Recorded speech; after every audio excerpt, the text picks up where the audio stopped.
All right, folks, coming up on Roland Martin Unfiltered for Wednesday, December 12, 2018. Pressure building on the governor of Tennessee to grant clemency to Centoya Brown. She was 16 when she killed the man who had sexually enslaved her. She's currently serving time in prison, and she must serve 51 years in prison before being eligible for parole. People are saying it's time for her to be let go. Alabama, a stunning story. A 9-year-old African-American girl kills herself because she was being bullied for having a white friend. Bullying and suicide, folks. A major story. We'll talk with psychologist Dr. Jeff Gardier.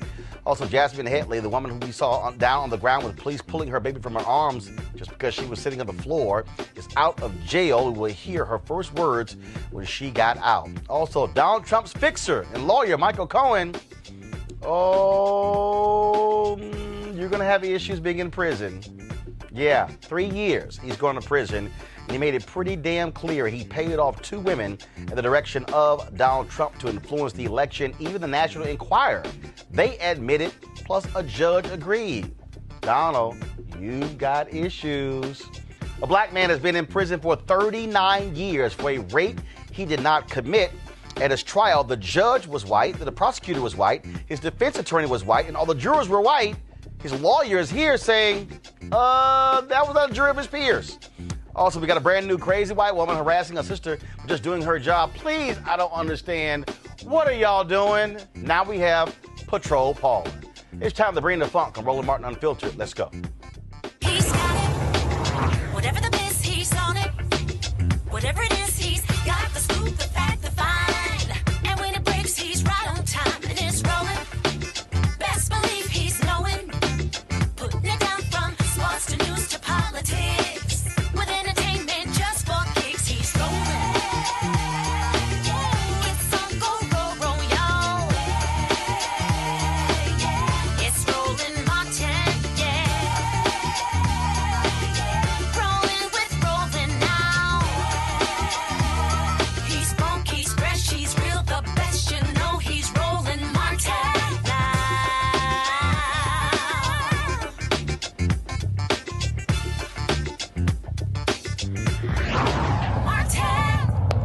All right, folks, pressure is building on the governor of Tennessee, Bill Haslam, to grant clemency to Centoya Brown.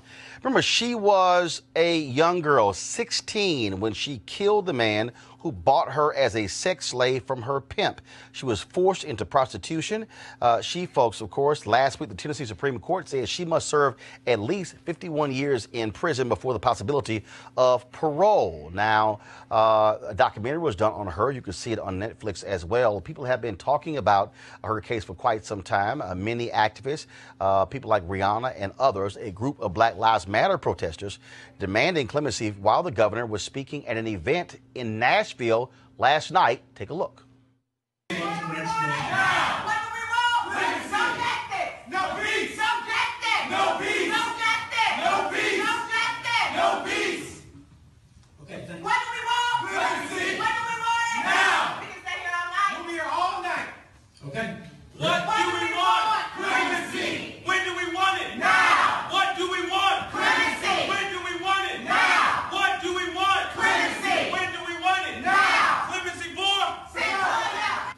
Now, Governor Haslam says he is considering taking a serious look at granting clemency before his term ends and leaves office on January 19th.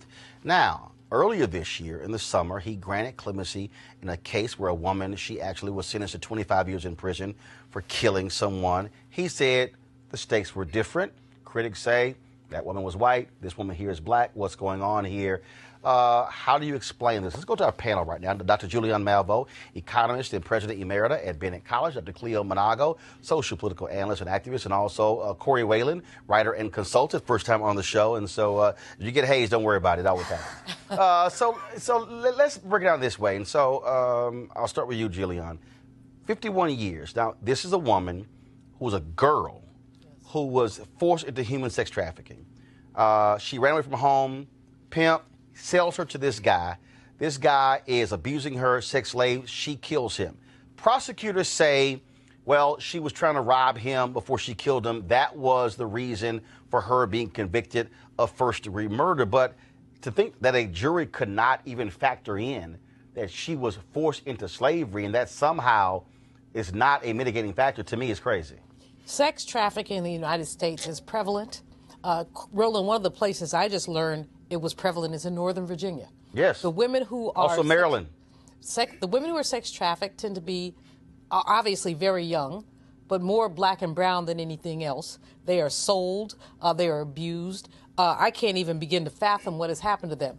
The fact that the prosecutor hung his case on the fact that she robbed him, well, maybe she was robbing him to buy food, because we really don't know what happens in these sex trafficking cases. But this is absurd. It is racist. It's beyond racist. It's sexist. It's disgusting. And this governor has the opportunity to weigh in on the side of justice. I don't know that he will, but I know that this is, unfortunately, all too common.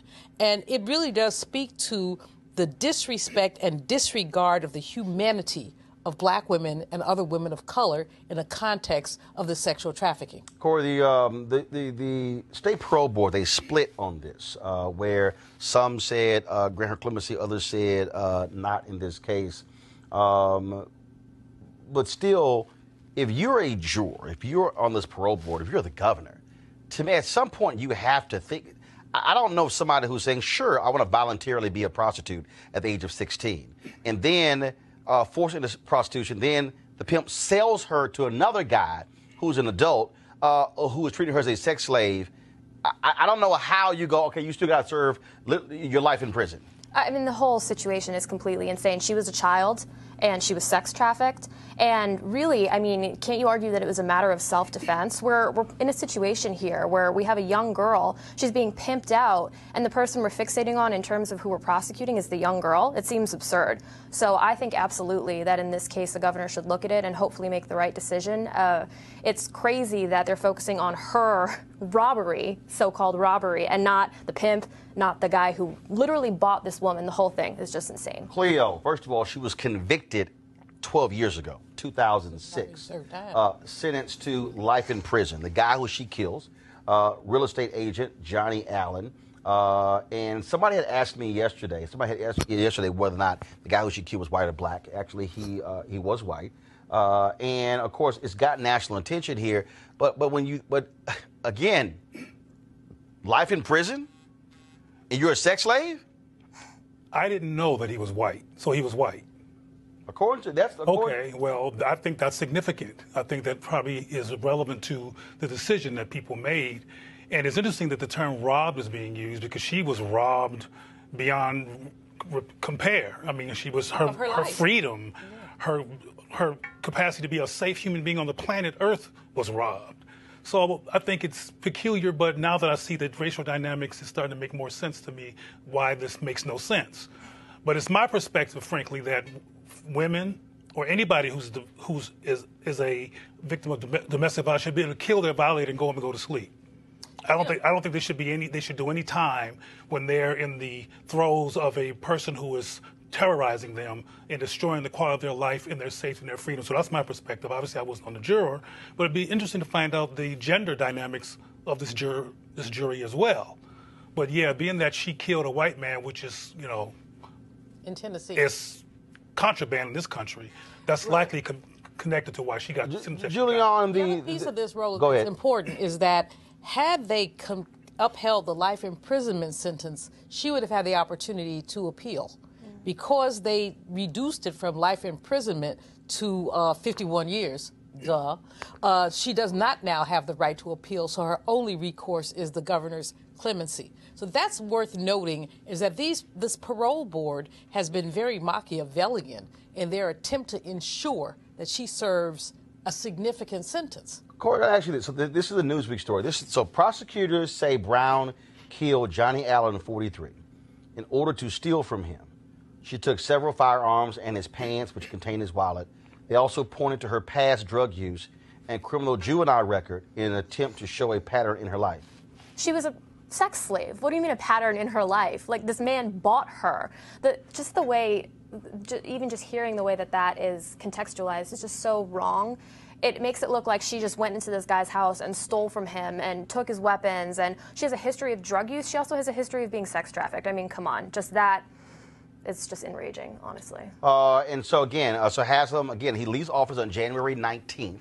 That's when he will have to make that decision.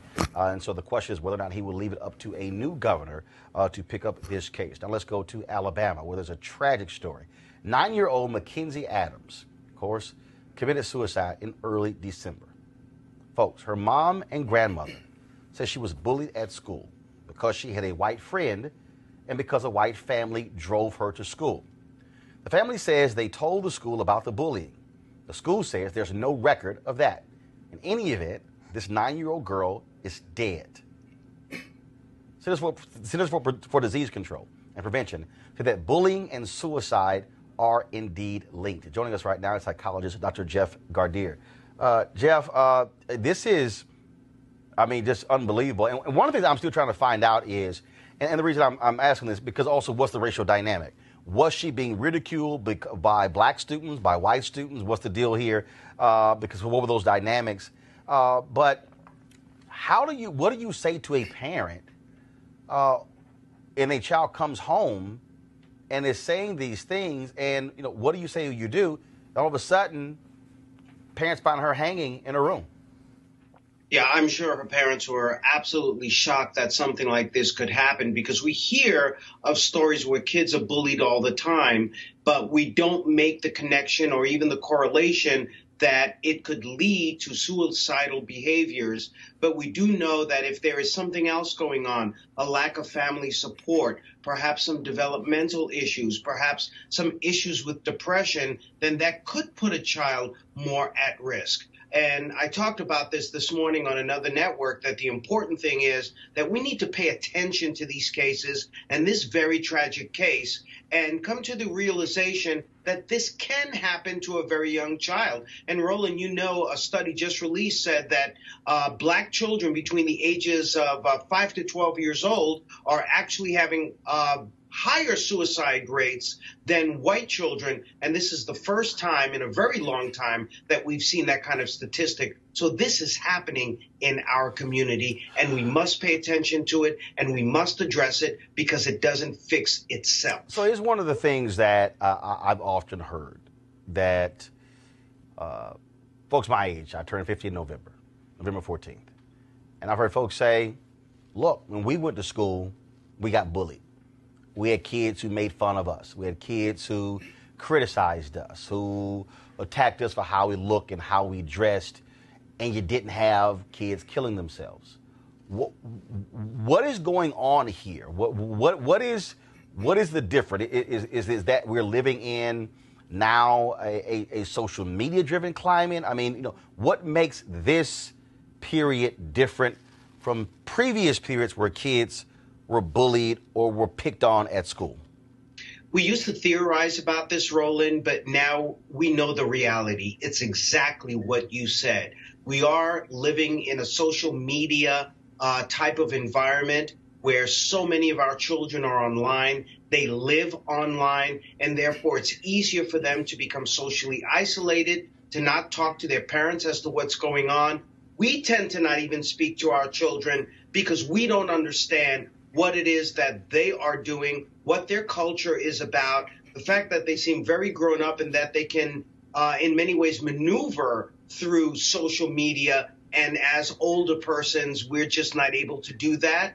But it is the fact that social media, even though it opens the world for them and they have all of these so-called friends on social media, the fact is it allows them to become very, very isolated and to become even further bullied by that social media. So I'm reading a story. So the Tuscaloosa News talked to her aunt Mackenzie Edwina Harris, and this is what she said. She said, "Henry, go to my iPad.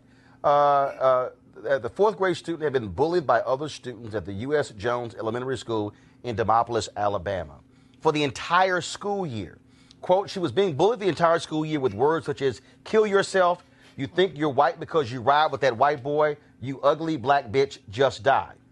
Then she says that Mackenzie's mother said that her daughter had notified her teachers and her assistant principal about the bullying. And then she said that the bullying began began again shortly after her daughter transferred to the school, and she had reportedly also been bullied at her previous school. Now, the school is saying they have no record of that. Now, what I'm trying to also find out is I'm trying to understand what all this reporting is.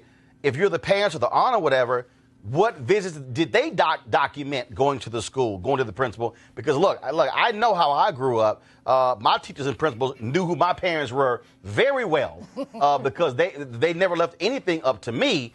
Though my parents were at the school and they knew Reginald and Imelda Martin. Right. So, Roland, I think part of what's going on is, and one of the things that we do try to work with parents are to be partners with the schools, with the teachers, with the counselors, and too often we're seeing that's not happening. The reality is, and you know this, and you've talked about this throughout your career, that there is a socioeconomic factor. Ms. Malveaux has talked about this in many ways, that it is much, much tougher for people of color out there financially, so they're working 2 and 3 jobs, and then it takes away their power or their presence to actually be in the lives of their children. So there is, something does happen. There is that collateral damage. And that's why it's so important, as you're saying, that we know who the teachers are. We know who the counselors are. I also suspect one other thing that may have been going on. Once a child becomes bullied and they become a target, now they become bullied and a target to so many other children. They now are given a role where everyone doesn't need to look at their own stuff. Everyone doesn't have to deal with their own issues of self-esteem. They can pick on that one popular target and say those horrible things that we heard were said to her. And what's really shameful is some of those things may have been said not by just white children, but also by black children. And we know we have these issues with regard to color and caste and class and self-hatred, and something that we need to work on. Dr. Jeffrey Gardere, we certainly appreciate it, man. Thank you so very much. Always a pleasure. Thank you. I want to go to our panel now and to get your thoughts and also why that is happening. Henry, I'm on the Tuscaloosa News website, so I'm going to be actually hitting the button here and showing you some other photos of Mackenzie Nicole Adams, a 9-year-old girl who actually wanted to grow up to be a scientist. Cleo, I'm going to start with you, behavioral health analyst and expert. Just your thoughts on this tragic story. I think it's easy to talk about social media in isolation, but I think there's a huge issue missing from this analysis and perspective. This young lady was called ugly, black, blah, blah, blah, blah, blah. One of the things that's happened among black children, particularly once you get past the 70s and the 80s, is that we're so busy assimilating and trying to do well in this society. We're not preparing our children to live in an anti-black society or a society with anti-black messaging. So they don't know how to negotiate with it because they have not been prepared that it's a reality. So when it hits them, they're like a deer in the headlights, depending on the child, and they become very vulnerable and traumatized instead of going, wait a minute, that's not true about me. I am not black and ugly. You got a problem, not me. And a lot of young children black children are not trained to realize that this is a society that's infected by a corruption called white supremacy and racism. The lack of critical analysis makes them second guess themselves and consider the ugly consideration around what they look like because the society is anti-black. All that to say, and to be repetitive on purpose, is that parents need to prepare their child for living in a society that, whether it's media or whether it's other kids at school, that's going to put out anti-black messaging. And they need to learn to separate the toxic behavior from who they really are. And frankly, based on my own work with youth, which occurs weekly, most children are not being prepared to critically analyze and reject anti-black notions. The lack of preparation, they internalize them, and they might wind up not just killing themselves. Some people don't do that, they just take drugs. Julian? You know, I can't tell you how many layers of heartbreak I experienced when looking at the story. First of all, because black girls are very rarely allowed to be girls. Black girls are always assumed, as black women are, that we can take it, that whatever comes at us, we're supposed to be able to take. But this was a 9-year-old. Mm-hmm. She was a 9-year-old. And, you know, what Dr. Gardere said, we've been together on more than one occasion and often talked about how parenting, Roland, everybody was not your parents. Everybody was not my parents. I mean, So a teacher could not look sideways at me without Protea Malvo being up in the school saying, "What the you know what?" And she didn't say the you know what, but she like, "You better leave my child alone." But our parents understood the context in which we grew up. Many of these parents who are young sometimes, Roland, they didn't have good relationships at school, so they don't know they're supposed to go in there and put their foot down and say, "Fool, do not let anybody mess with my child." So the burden that our society places on black women trickles down to black girls, and this was a little girl. And so I literally, when I read the story, I cried. Because I just thought about the young women that have been in my life, both as a college president and as a mentor, and the many ways that we live in an anti-black society that hits you upside the head, upside the face. Yep. But then, how did these other children learn a meanness that allowed them to tell a little girl to kill herself? There maybe have been other things going on, but I think that the school clearly was myopic. I think that the parents were not involved early enough, and I'm not blaming them at all. But what I'm saying is that this is happening, and when we begin to unpack it in the context of a racist, sexist, capitalist patriarchy, we see how this young girl became a victim. Court. Well, I mean, obviously, this is a completely tragic incident.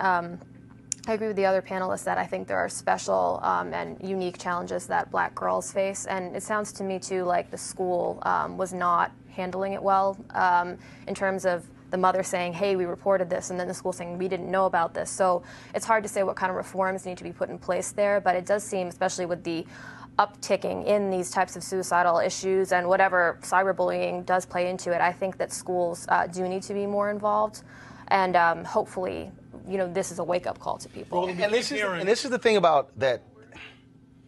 When you think about this story and so many other stories, when you think about the interactions that go on with students every day, that teachers are not always around. Yeah. What happens on school buses? What happens literally in classrooms? What happens on playgrounds? What happens in lunchrooms? And we're hearing more and more of these stories, and we're hearing more and more again, of course, bullying. And I think also for a lot of us, when we think back to our childhood and how we grew up. Look, I can recall there was an incident on our school bus where these some students, they had actually they were horsing around, and one of the students actually pulled the sweater of a girl exposing her breasts. And it was another student who was named Roland. So folks were blaming me, and I'm like, hell, y'all talking about I wasn't even involved. And so there was some students who said, "Oh, no, we're going to beat him and his brother up." My dad was like, "Okay." So my dad rolls up to the school, gets on the bus, and says, "Who the hell is trying to target my sons?" And one of the kids tried to sit here and be bold. This was middle school. And he pulls a knife out. My dad said, "Really?" He said, "Give me that damn knife." Snatched it out of his hand. And literally said, "Let me be clear. Anybody touch one of my sons, you're gonna have to deal with me." That was an involved parent. Right. But the thing, my dad had no problem, putting fear in other kids. But that was an involved parent, and what you see so much less now, for so many reasons, are parents who are not involved. Look, when I was at Dr. Phil's show. You remember the story of the brother in Florida, where they were pulling his daughter's hair and they were pelting her with stuff, and the dad got on the school bus and said, "Mess with my daughter again, I'm gonna kill one of y'all." And they targeted him, and he said, "Look, my daughter had been picked on, had been bullied, had been berated." He said, "And I had to come to the defense of my daughter." And he was in trouble, and I was on the show with him, and I said, "I'm sorry, y'all, I'm with the daddy." That man said, "My job is to protect my daughter." Cleo, you want to make a point? Go ahead. We keep referencing that the school didn't do anything. I want to go back to the fact that if black parents are actively involved in their children's lives, which apparently happened with you, and apparently happened with you, you have role modeling of how to critically evaluate the situation and know the difference between you and their madness. If the child does not know they were involved. If the child does not know the difference between dysfunction, madness, and corruption and who they are, they fall for the corruption. So I want to reiterate the fact that schools are supposed to be there to do what they do, but this has to start at home. Parents need to. I got to reiterate this. I'm trying to make. Go ahead. For example, after I do a lot of speaking engagements as well. And I remember speaking to some parents after Dylan Roof did the murder. And I asked those parents. Manual AME in Charleston. Yes. Right. And I asked this room full of parents in, well, I forgot what city it was in. But I asked them, did you talk to your children? First of all, I said, are your children aware of the Dylan Roof massacre? And there were children in the audience, and they were shaking their head like this, and the parents saying yes. I said, did you actually take your child to the side and give them opportunity to tell you how they felt, to actually express how that impacted them, so they can actually have a way to negotiate it instead of internalizing the implication that something's wrong with being black because Dylan murdered these people? And majority of these parents, it was 300 of them, had not engaged their children about these issues. So they're walking around confused. There are children I've run into who think that to even say something is racist is racist. You know, so we got to give our children the capacity to critically analyze the situations, and 9 is not too young. Got it. I want to genderize this just a little bit, because when things happen to black boys, they act out. Their tendency is to act out, and then they're demonized for acting out. But when things happen to black girls, they internalize. It's a very different coping strategy. But boys do too. There's been a number of boys who have committed suicide. There's been a number of boys who have killed themselves. But by and large, when you see stress with black boys, you're more likely to see the acting out behavior, which then becomes criminalized. With black girls, what you see is the overeating. You see a whole bunch of stereotypical behavior. They're taking it in. And that's what this girl did. People saying, kill yourself, and she was taking it in. So we do, while I agree with you completely, Cleo, about the fact that both internalize, it manifests itself very differently. And we have to look at that different manifestation in terms of the ways, because black women, there's a connection, Roland, between the first story we had and this one, which is the demonization of black women, the marginalization of black women, the inability to deal with the way that society denigrates black women. Well, let's also deal with the race aspect. This was a black girl who had a white friend, and she was being attacked because of that friendship. Corey, then we'll go to the panel. Yeah, obviously that is a very, very tragic situation in terms of being demonized for that. And I think there are probably people who are black and people who are white who are guilty of making assertions like that, as you were saying at the beginning of the show. And so that's really sad, and I think it also alienates people who might come from a more mixed race background too. And that's something, like both panelists have said, begins at home in terms of that level of education. And if the children who are bullying are acting like that, they need to be educated as to why that's not appropriate. So we don't know the racial makeup of this school. Yeah. We don't know if these were black students who were attacking her because she had a white friend, if it was white students attacking her because she had a white friend. She was friends with this boy, and she would ride with their family to school. Go ahead. She may have, now, I don't know this, I'm not betting on this, this is a deduction and a projection. She may have had a white friend because of her anti-black perspective. She may have value. Here's now, you're speculating. I just said it. Right, but here's the piece. Speculating, No, but here's the piece. It happens. But the one thing is, I don't speculate. I like to operate with a set of facts as we know it and speak to that. But we can't know. But we do know this. We know that a 9-year-old girl was bullied and committed suicide. It was called Black and Ugly. But by whom? And was so wounded by other students. She was so we don't know if these are white students or black students. No, but here's the deal, though. She was so wounded by it being called Black and Ugly, she killed herself. Hold on, one second. There might be other factors that weren't reported. But you know what? But hold on, one second. The reason I think this is important because we don't know who said it, actually it doesn't matter. I do believe that what has to happen, is to Cleo's point, is that parents do have to arm their children properly, whether their critics are black or white. I agree with you. Yeah. Indulge me for just a moment, Roland. There is a poem by Warren Cooney. It goes, "She does not know her beauty. She thinks her brown body has no glory. If she could dance naked under palm trees and see her image in the river, she would know. But there are no palm trees on the street, and dishwater gives back no images." This has been the space of black women, that we are very rarely lifted up as beautiful. If you are blonde, if you are white, if you are light, if you have green eyes, you are lifted up as beautiful. If you are just your basic black woman, you are not. And in a society that values beauty, black women, whether you're 9 or 49 or 29, are beaten down and have to have essentially the buttressing of our self-affirmation, and it simply does not often happen. This case of this young girl, of this gorgeous, phenomenal, wannabe scientist young girl, is a tragic case, but you see it replicated with young women who are 19 and other. And so I really, as I said, we take your first case of the young woman who killed her pimp, and then you take it to a 9-year-old, and it really, the continuing thread here is a denigration, devaluation, and fear of black women and our strength, because there would be no America were it not for black women. Roland, I want to reiterate that whether the people that victimized this young girl were black or white, the insults were anti-black. Let's be real clear.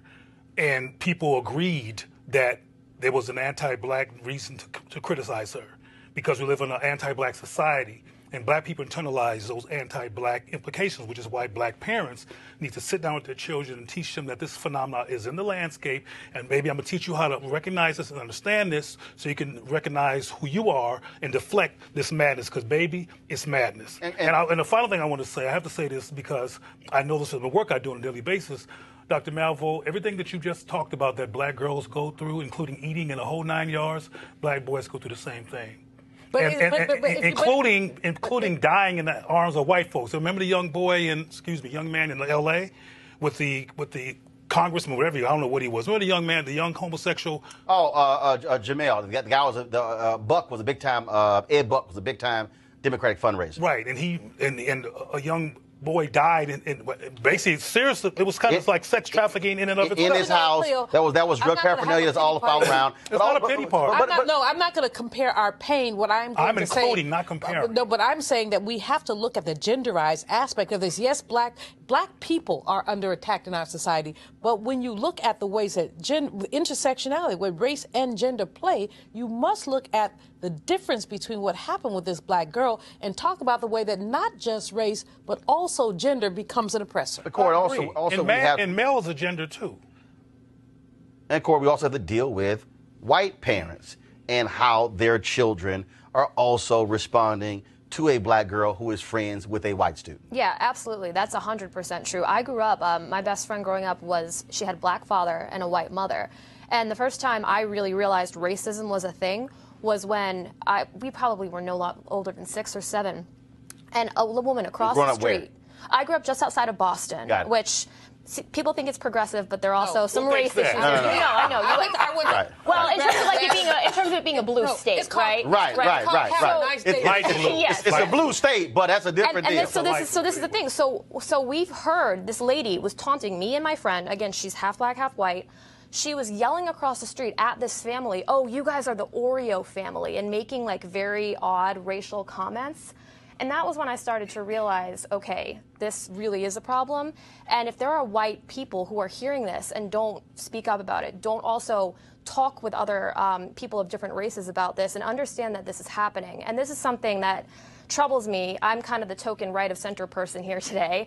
And I will say one thing I have really trouble with some of my fellow conservatives is they say, "Oh, I'm colorblind, race doesn't matter." That's easy for you to say. So I think white people need to be talking about that more. I'm going to keep talking to white conservatives about Corey, that. I have one word for you. Yeah. Louise Day Hicks.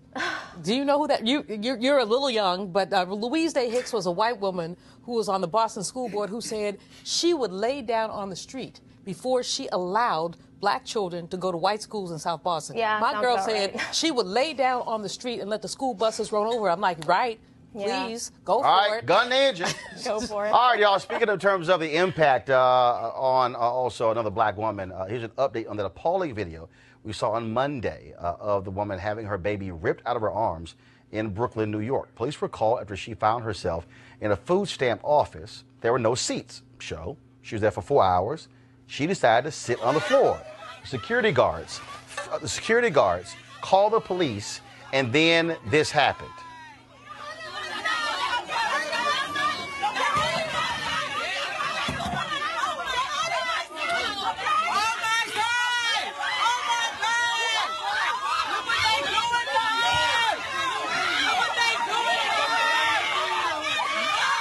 Now, the woman was being held in the New York City jail, the notorious Rikers Island, but a judge ordered her immediate release and all charges were dropped, but she was there for several days.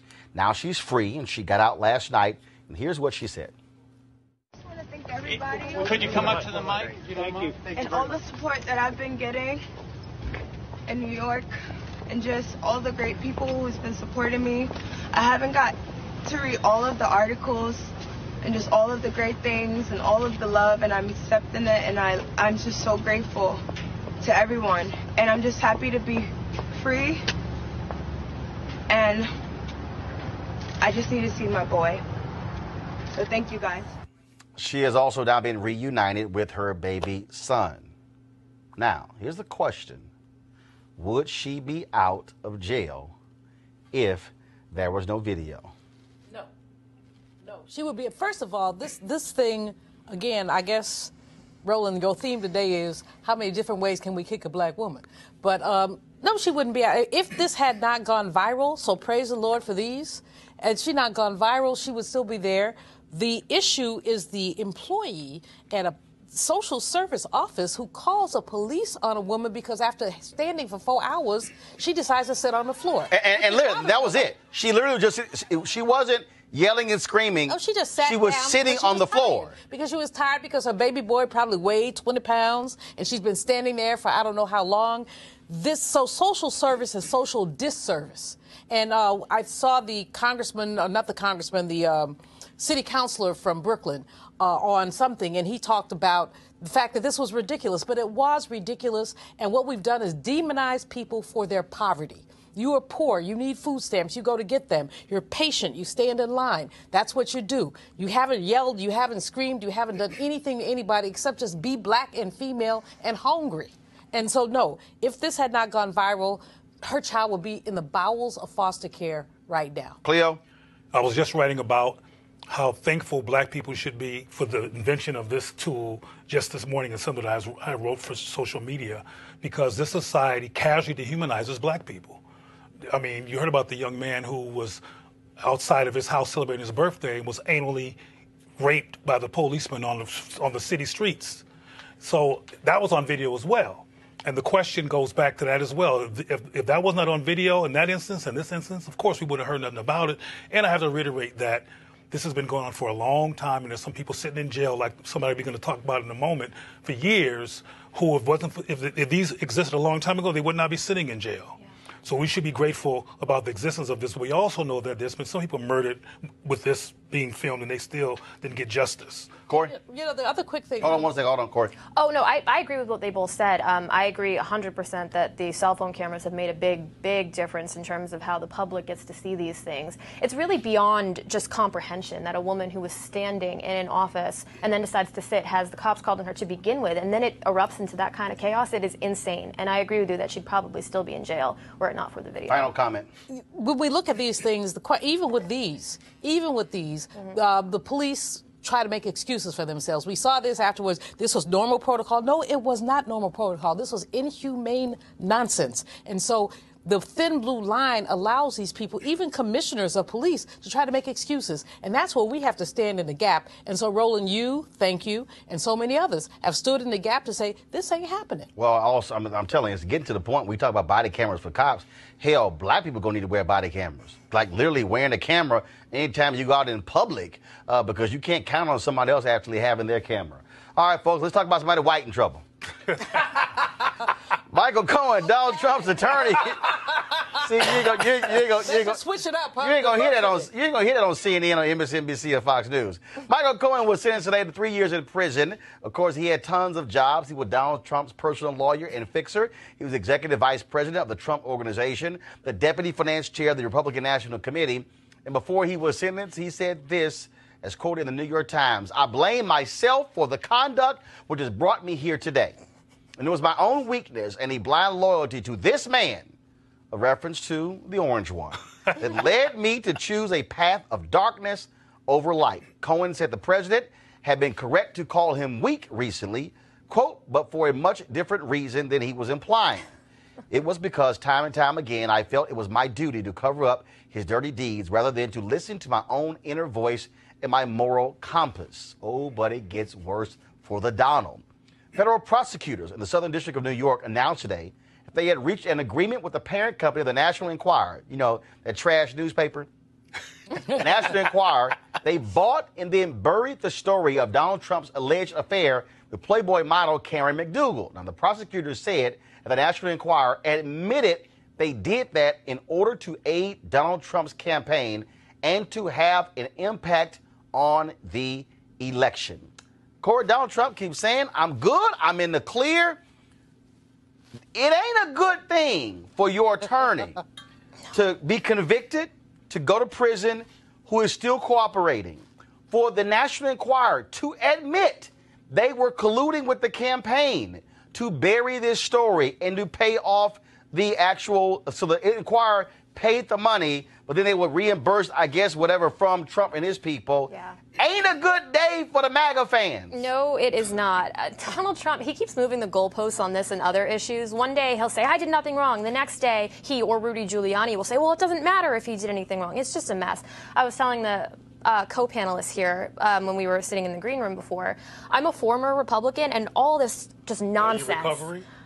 In recovery, that's one way of putting it. I'm in rehab. I mean, what program? I need a 12-step program because this gets more insane and more insane by the day. And I wish that, and there have been polls that show that Republicans still support Trump. Again, a lot of people like me have left the Republican Party, so keep that in mind when you see those polls. But people need to stop hitching their star to this guy's wagon. He's never even been a conservative or a Republican, and everyone is just selling out to him.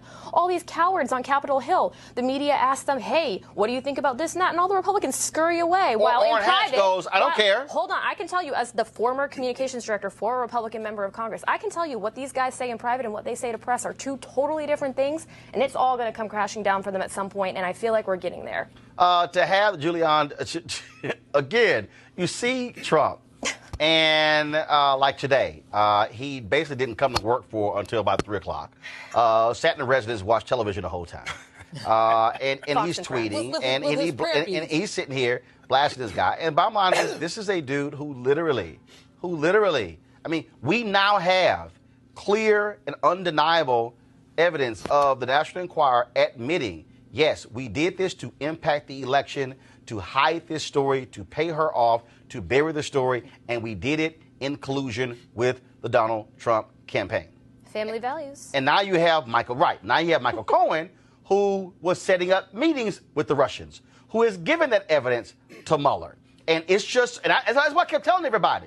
Y'all, Watergate took 900 days. Okay, it was 900 days from the beginning of the break-in to Richard Nixon resigning. I kept telling everybody. I'm like, so stop acting, and Mueller was going to get this thing done in 3 months.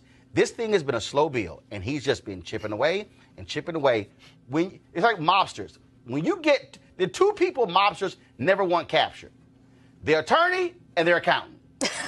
When you get the attorney and the accountant, your ass is in trouble. Well, no, the three-legged stool is also the wife. So, maybe somebody needs to light a fire into Melania. Just saying. But in any case, the fact, Roland, as we know, the walls are crumbling down, the walls are falling down. And Corey, I'm happy to hear your point because this is what these people have brokered to get the courts. They have brokered their integrity to get the courts. And that's really what it is. There are I know Republicans. I mean, not many. Not just the courts. My house. That is the courts. No. You got to go beyond that. It's the courts. They wanted the tax cut. Mm-hmm. And this is about power. This is not about. No. The courts is a huge piece of it. But remember, the evangelicals are all about. Remember, the Republican Party is separating the like 3 distinct categories. You got the evangelical folks, is all about the courts. You got the fiscal people, is all about tax policy. It's all about the courts for everyone. It's all about the courts for everyone. I can promise you that. Tax policy can be changed. All those tax cuts, that can be changed. Right. The Democrats now have the House, which means they have the revenue arm. But the courts I think has been their big thing. And the evangelicals with the abortion stuff, that's been their big thing. And the fact is that these people, like I said, I don't let them in my house, but I do know Republicans. If they come in stealth. But anyway, when off the record, they talk about how horrible this man is, how wrong he is. They can talk about indicting him, but they are happy that they have Gorsuch and Kavanaugh, which means that there was a punt last week. But not just those two. Again, it goes beyond. It goes to the appellate courts. It goes to the federal judges. Please, they got 90 judges. But also, it also goes into those who are in power on Capitol Hill. Cleo, again, as every time the best person for Donald Trump in terms of to nail him to the wall, it's Donald Trump. He literally runs his mouth so much because he goes, I didn't know. Okay, I did know, but I didn't know. All right, I did know, but I didn't tell him. But it's criminal. Okay, I did know, I did tell him, but I really didn't know. My man, it's like every time you talk, it's a changing story.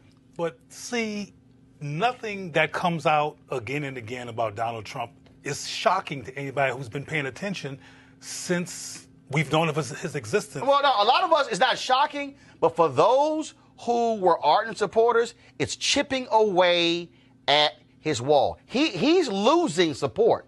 He's losing support in suburbs, among educated white voters. Like, literally, the last remaining group for Donald Trump is going to be non-college white men. That's his last group. Pardon me for being cynical, but I'll believe it when I see it. Like I said, when we talked about what happened in Florida and Georgia, sometimes white people say stuff publicly because they don't want the association, so they do rhetorical disassociation. I got it. And then vote for white power behind the curtain. But here's the piece. But here's the piece, though. They lost seats in North Carolina. They got totally wiped out in California. Okay, they lost seats in Texas. All right, so it's not like Donald Trump supporters didn't lose. No, they lost 40 seats in the House. All those places, I mean, Pete Sessions in Texas, in Dallas area, got beat by a black dude. Okay? I'm just trying to let you know, in the Dallas area, that ain't easy. I'm real clear about that. So I'm just saying that. I want to see what happens when the dust clears. Oh, no. Well, first of all, the question then becomes, what happens in 2020? Does he get indicted? Does he get impeached? Is he thrown out? The question, what happens then? And will people still turn? But what I'm saying is, what is happening? He is seeing an erosion of support. The question is, will they take that erosion of support in polls? Will it transcend to not voting for him in 2020? Exactly. That's the only question. But again, go ahead. Said that they say one thing publicly and they say another thing in the rooms that she's been in. Go ahead. They do. I mean, but also, like, pretty much all politicians do that, depending on the issue. But as it pertains to Donald Trump and a lot of Republicans, not all, but a lot, that is the case. That being said, we were talking about how Watergate took a long time. We do not know what is going to happen between now and 2020. We could find that this whole Russia thing, really, there's not much to it. That's possible. I don't think we know. This campaign finance thing, we just don't know yet. Corey, we don't know yet. Girlfriend, wake up and smell the coffee. Look, I don't like Donald Trump. I would love to see him being taken down. We don't know. We don't know all the details. We don't know what the finale will be, but what we do know is what we're seeing right now. But that will affect 2020, though. My point is with Republicans, if we keep the status quo of, like, no one really knows for sure, I don't think the support will get totally eroded, but it could be that everything blows up in 2020 and Republicans... Hold on. Democrats have the white person, they could wipe him out. The question is who the white person. Here's the piece. We gonna know, but all I'm saying is, while we getting there, some folks keep going to jail. All right, folks, time to go to a break. One of our partners here, of course. We want you to write this website down, marijuanastock.org, marijuanastock.org. And so here's why. As we transition into the holiday season, this is the time, of course, when we start thinking about giving and sharing. And sometimes the best gift can be something you give someone, which is an opportunity that can potentially change their lives. That's why our friends at Transatlantic Real Estate have created an investment opportunity for the everyday investor. It involves legal marijuana and crowdfunding. Now, we all know that legal marijuana has created one of the fastest growing industries in the nation, a multi-billion-dollar industry. We also know that crowdfunding makes it easier to be an early investor of an opportunity, but it gets easier. Transatlantic Real Estate is different. They have a business model that is simple to understand. What they're going to do is they buy land that supports marijuana grow operations and lease it to licensed high-paying tenants. Now, what that means is you're investing in the landlord of a licensed marijuana farm in a high-growth market. Now, you can invest little as $300 up to $10,000 before the company goes public. And here's the piece. They have recently extended the offer, which means you still have time if you take action now. Now, keep in mind, you must complete and confirm your application to participate, so be sure to complete the process. Now, look, don't spend all of your money over the holidays and end up with empty pockets. Instead, get a return on your investment. You can also consider making this an investment for someone special. To get started, go to marijuanastock.org. Marijuanastock.org. If you want to get in the game, you can do it now. All right, folks, here's another story that is pretty crazy. At 18 years old, Elmer Daniels was tried, convicted, and sentenced to life in prison for a rape he says he didn't commit. It was an all-white judge, all-white jury.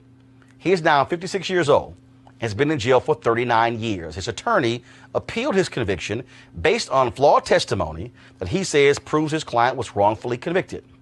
Attorney Emeka Igwegwe joins me now to give us the status of this case. Emeka, how you doing? Hi, Roland. How you doing? So he's saying, I didn't do it. He's been in jail for 39 years. What are you presenting to show that he did not commit this crime? Well, first of all, Roland, had me on your show. Your viewers should know that at the age of 18, my client, Elmer, was given a life sentence for a crime he didn't commit. It's important to know that he's not getting off on a technicality. He's getting out because he's actually innocent. He had a strong alibi at the time of trial. We know that the state's key witness, a 15-year-old, lied on several occasions, and only when that witness was threatened with being charged with the rape because he himself was a suspect, did he finally mention the name of my client, Elmer. We obtained transcripts of our client that show that he was not in the same math class as the state's key witness, contrary to what he told the police. He said he knew that it was the rape because they were in the same 8th grade math class together. Now, you would think the prosecuting attorney would obtain the transcripts of my client, or his defense attorney would have obtained the transcripts as well, too. Unfortunately, neither one of them did, and that's why my client was convicted. We know from the statements of the witness of the rape victim that my client did not match the description. She said my client had a broad nose, and my client has a narrow nose. She said my client had bitten fingernails all the way to the cuticles, and a court-appointed psychiatrist who looked and examined Mr. Daniels was prepared to testify to the judge that my client's fingernails had never been habitually bitten. So I'm just giving you a small example of all the evidence that didn't come out on trial that proves my client was, in fact, actually innocent. And so you said you also have some very important news you wanted to share. What is that? Well, today, after 39 years in prison, my client's birthday is today, and I'm pleased to announce to your viewers that the judge signed the order to dismiss the indictment against Mr. Daniels. We're breaking up. Go ahead. We've been Okay, actually, hold tight 1 second. 48 hours. Hold tight 1 second. Hold tight 1 second. I'm going to do this. Hold tight 1 second, guys. Take him off Skype. Call him on the phone. I want to get a clear connection so I can be sure to hear correctly. So please take him off Skype, put him on the phone so I can get a better understanding of what he's saying. And so let me roll back the details of that. Okay, so we were talking about, again, this man who was convicted, 18 years old, Elmer Daniels. He's now 56 years old. He's been in jail for 39 years. And his attorney, Emeka, was just saying that the judge in the case has signed the order to actually vacate the conviction. And so when we get him on the phone, we want to be sure that we can hear him. So guys, let me know how fast we can go ahead and get that done. And so again, his attorney appealed the conviction based upon the flawed testimony that he says proves his client was wrongfully convicted. And so he is saying that the judge has actually done that. And so I want to get him back on the phone so we can finish hearing exactly that judge's decision. So we'll go ahead and wait for this. You there? All right. Are you there? Hello. Yes, I'm here. Okay, gotcha. So you said that the judge in the case signed the order today. What that took place? What time today? And go ahead. That's correct, Roland. So today, on his 57th birthday, the judge signed the order to dismiss the indictment against Mr. Daniels. And within the next 48 hours, Mr. Daniels, after being in jail for 39 years for a crime he did not commit, is going to be released within the next 48 hours. So what a birthday present. On his 57th birthday, he gets the news that the judge has agreed to dismiss the indictment against him. First of all, where did this take and overturn his conviction. Where did this take place? This took place in the state of Delaware, Wilmington, Delaware, to be more specific. And so with the judge signing this order, will he be released? And when will that? So explain that process.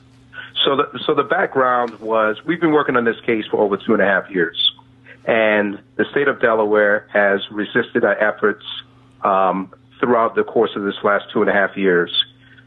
When we finally presented them with evidence, and the key piece of evidence was when we got the transcripts, we noticed that there was a special agent from the FBI named Michael P. Malone. And Michael P. Malone was a hair forensic expert of the FBI who went around the whole country, testified in thousands of cases throughout the country, that he could, by examining hair, determine who the hair belonged to. So in Mr. Daniels' case, he testified to the jury falsely, as it would turn out, that hair found on the victim's underwear belonged to my client, Elmer Daniels, and hair found on pants belonging to Mr. Daniels belonged to the victim. And when we got involved, we requested that the FBI and the United States Department of Justice review the transcripts of Mr. Daniel, specifically regarding Special Agent Malone's testimony. When they conducted that review, they wrote back to the Attorney General of Delaware that they admit in this particular case, this agent testified falsely. And as a result, they requested that the Delaware Department of Justice consider dismissing or consider reviewing this case in light of the false testimony. And despite us presenting that to them and other discrepancies in this case, the Delaware Department of Justice refused to release Mr. Daniels. They, in light of the discrepancies, they offered us a commutation, which means Mr. Daniels' sentence would have been lessened, and he would have come out of jail, but he would still have been a convicted sex offender and would have had to register as a convicted sex offender under Megan's law. We refused because my client is innocent. They then offered a pardon to support a pardon application to the governor, and once again, my client refused because he's maintained his innocence for 39 years. So finally, when we gave them the transcripts that showed their key witness lied by stating that he recognized it was my client who committed the rape because they were in the same 8th grade math class together, that was the final straw that where the state of Delaware realized they had no choice, and they're the ones that filed the motion to dismiss the indictment against my client and to overturn his conviction. We, of course, filed a response saying that we concur that the indictment should be dismissed. And the final thing that needed to occurred today when the judge signed off on the order dismissing the indictment against Mr. Daniels and overturning his conviction. So when is he going to be out? That's the million-dollar question. We expect Mr. Daniels to be released within the next 48 hours. The prison needs to process his paperwork. But within the next 48 hours, Mr. Daniels, for the first time in 39 long years, will be able to walk the street without the stigma of being a convicted sex offender. He'll be able to celebrate Christmas with his mother, who is still alive. She's in the 80s, and his mother has waited for 39 years to celebrate Christmas with her son. We'll love for this, Emeka, when he is released. We'd love to have both of you back on the show to talk to him about his fight for freedom and how he never gave up on his innocence. We would love to, Roland. Thank you for the opportunity to tell your audience about this case. I appreciate it. Thank you so very much. Quickly, I want to go to our panel. We saw in Texas when Craig Watkins was the first black elected DA in Texas, how he created this division to retest a bunch of different cases of DNA, and probably more than 30 people actually have been released, and they've actually made that as a mainstay in that office. We've seen other progressive DAs do this. The worst thing in the world, I think, is when you have prosecutors who refuse, in their quest to believe they're never wrong, how they will stand by wrongful convictions because they don't want to say we screwed up.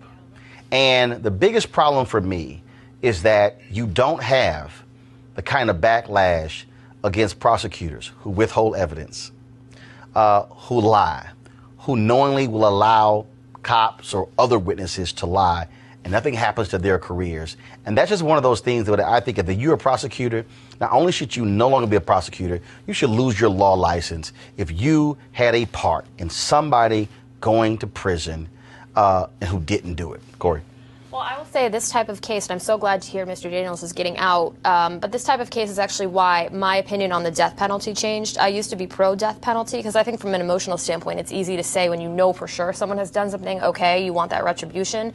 However, this is so common. You mentioned the situation in Texas where they retest, and I think that should be implemented And many of them were on death row. Yeah, exactly. That's my point, is that as someone who is generally skeptical of government power, and especially as it pertains to marginalized communities, people who can't afford a good lawyer, people who, quite frankly, are in a system where the public defenders might be more, in line with the prosecutors. You see this all the time with inadequate, representation for people. So I would say we need to keep doing more of this as a society. I think it's very important for these cases to be publicized and brought to light so people understand how critical it is to look at all the evidence anew and for people to look at these cases from 39 years ago. It's crazy. So I say no death penalty and let's look at these cases.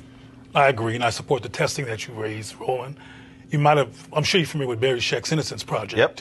And how that project, through DNA, has released lots of people, particularly black men, in Yep. droves, who have been found to be not even at the scene. There's no forensic evidence. And because they were black, they were easy to convict. One of the things that's easier than melting water or ice in sun is convicting somebody black of a crime.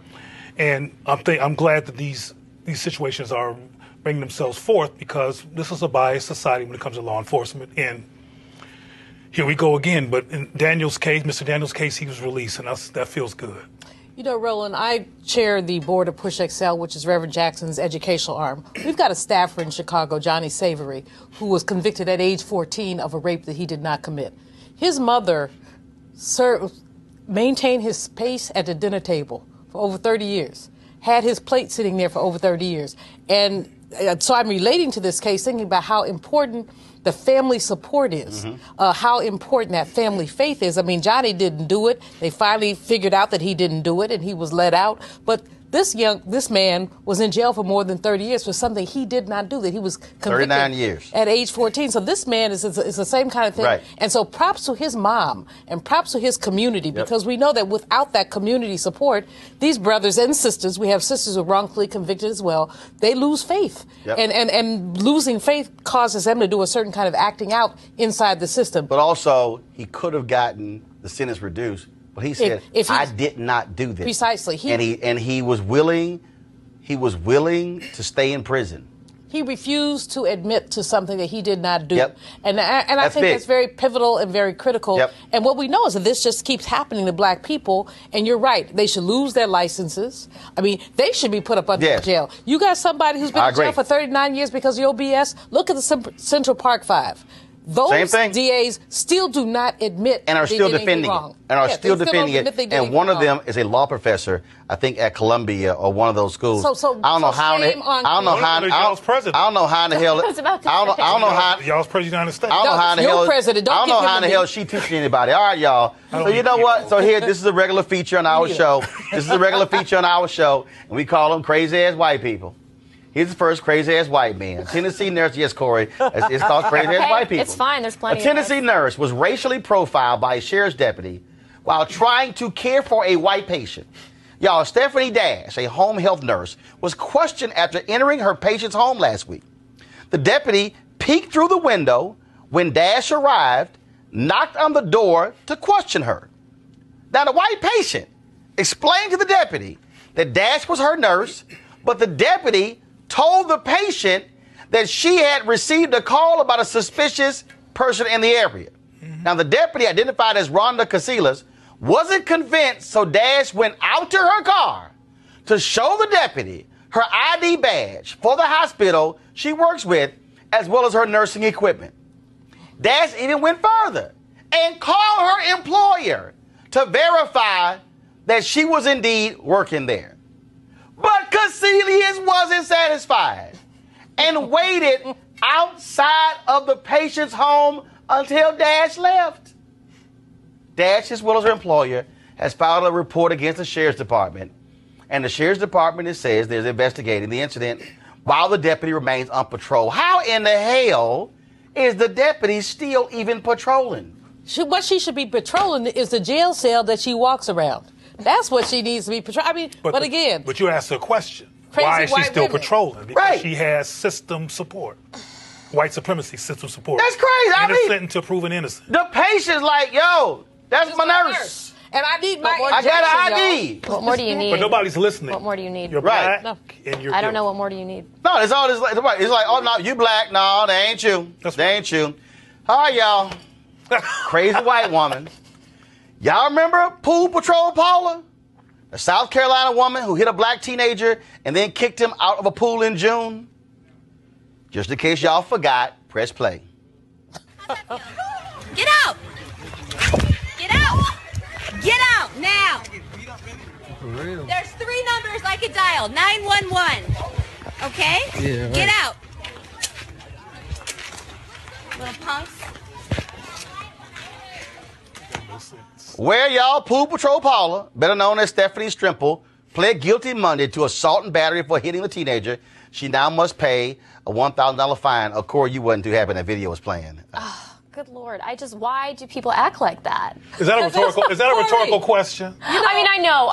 You're the whiteologist on the panel. I know. Is that a rhetorical question? So it's a rhetorical question. It's me expressing my frustration at the fact that people do act like that. So all she gets is a $1,000 fine? Like, she don't get 30 days in jail? Right. She gets no can of whoop, you know what? Yeah. She can't spend like 20 minutes with me? Okay. 20 minutes. 20 minutes? Is that enough time? All right, y'all. Well, this is another case where it wasn't for video, y'all. Same thing. If it wasn't for this, she would have got away with it, and we had an assaulted child who might have considered suicide, because when white people hit you, it's like God hit you because they're betting everybody. Or the child would have been incarcerated, or something would have happened to the child. 20 minutes, Corey. Just 20 All right, y'all. Okay, I'm actually over time, but I'm going to go ahead and play this here so you know. Y'all know. First of all, Fox News won't call me. I wonder why. I don't know why. Come on. They call everybody. They call other people. I got all these black people who come on my show. They call them. They'll never seem to call me. They don't call me either, Roland. They don't. But just like, come on now. Y'all know brother's number. But check this out. So yesterday, Juan Williams was on the 5, and then y'all know Jesse Waters. Y'all know, Mr. Family Values. You remember he's the one who was married. Then he was a side piece at Fox News, and he was cheating on his wife with the side piece. But he Mr. Family Values, and y'all know Donald Trump just love him to Jesse Waters too. I guess they got them side pieces in common. All right, so they were on the show, and then this went down.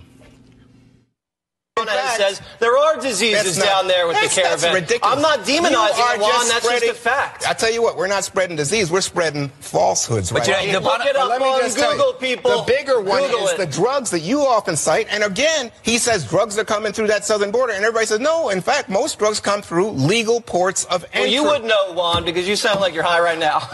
Yeah, right. But this always comes down to the bottom line, process versus chaos. Yeah. And so. Did he just say? Let me help y'all out. First of all, Juan is nice. Okay, Jesse Waters had actually told me, it sounded like I was high. Have y'all actually heard some of the crazy stuff that come out Jesse Waters' mouth? I mean, that means he must be on meth and crack at the same time. All right, this is the same guy who wants to sit here and bust the joints and sit here and, roll up on people, with the camera and the microphone. See, Juan, you just can't just drop your head. Look, I understand, I understand you on it. I know you on there. You the only brother on the show. But I'm letting you know right now, sometime you got to put Jesse in check. And see, what should have happened right there was, Jesse, let's see what's in your briefcase. Because, see, some of the stuff you say on this show is absolutely crazy and outlandish. But this is all I want. Let me go ahead and give y'all my Christmas list. This is my Christmas list. I just want one invitation to Jesse's show. Just give me one. All I want, Roland. I ain't done. I just want one invitation to Sean Hannity's show. Y'all know he running from me. Y'all know he's scared. Matter of fact, I've met him a couple times and he's scared. He won't invite me to his radio show. Perfect. He blocked me on Twitter. I guess he can't handle that funk. Okay, Laura Ingraham. Y'all saw she had Ann Coulter on last night, and she made this crazy comment about the blacks and black ladies and black church ladies and queer folks at the church. Yeah, she just lost her mind. She just truly lost her mind. Laura Ingraham, why won't you call her brother? And Tucker Carlson, you keep having these conversations about white men and demographic changes in America, but you keep you invite Wendell Sefo, you got Monique Presley on the show, you got A. Scott Bolden on the show, you got all them. Tucker, go ahead and call her brother. That's all I'm saying. Call this brother. See, this is a different brother. See, I'm different. Now, again, I know how y'all roll, and so I would appreciate it if Fox, y'all say y'all fair and balanced. Y'all say y'all want to have great debates. All I'm saying is, all I want for Christmas is for y'all to call a brother. Because, see, I think a lot of y'all scared. I think y'all actually scared to call a brother like me. Because I think y'all scared y'all white viewers may go, damn, he making sense. It's like Lou Dobbs. Lou, you used to call me at CNN until your ass had a lobotomy and then you went to Fox Business. Now you done lost your damn mind because I don't know what the hell you saying half the time. And so, Lou, matter of fact, Lou, you same way, you blocked me on Twitter. I don't know what's up with you. I don't know what's up. And remember Eric Bowling? That fool, he blocked me on Twitter as well. And so, matter of fact, Abby Huntsman, when she was at Fox, she got mad because I criticized her a couple times, and then she blocked me, but now she on The View, and then to go get a talent coach, go get her a talent coach because she boring as hell. All I'm saying is this here. Fox News. Y'all can call a brother. I won't bite. I promise. Matter of fact, I will go on y'all show and y'all can tie my hands behind my back to debate. Then it probably still gonna be a little unfair. That's probably why y'all not gonna call anybody. But please, don't try to tell Juan Williams he high, because Jesse, we know you high. Say what up to the side piece. All right, y'all. It's been a great day. We certainly want you to support Roland Martin Unfiltered. Go to RolandMartinUnfiltered.com to join our Bring the Funk fan club. We want you, of course, every dollar go to support our show as well. And so we want you to do that. Do we have the video of all our fan club members, y'all? Okay, cool. So I'm going to say bye right now. And so what you're about to see the video of all the people who've actually joined our fan club. We want you to be on this list. We're going to run this twice a week. And so if you don't contribute, your name will not be on here. So become a charter member of the Roland Martin Unfiltered Bring the Funk fan club. We appreciate it. Thank you so very much. See, that wasn't too bad your first time on the show. No. See, you didn't come on talking crazy. This is the thing. I mean, I am conservative, but I happen to agree on these issues. Right. So we're going to have you back. We're going to have you back when you don't agree. Yeah, bring me on to debate fiscal issues. Yeah, no, all right. Don't ask for some stuff. You might get it. That's fine. So it's all good, though. So we'll have you back, Corey, Cleo. Thanks a bunch. That's Super Black. We appreciate it. And Julian Mavo, thanks a bunch as well, folks. I will see y'all guys tomorrow on Roland Martin Unfiltered. Here's all of our fan club members. Holla!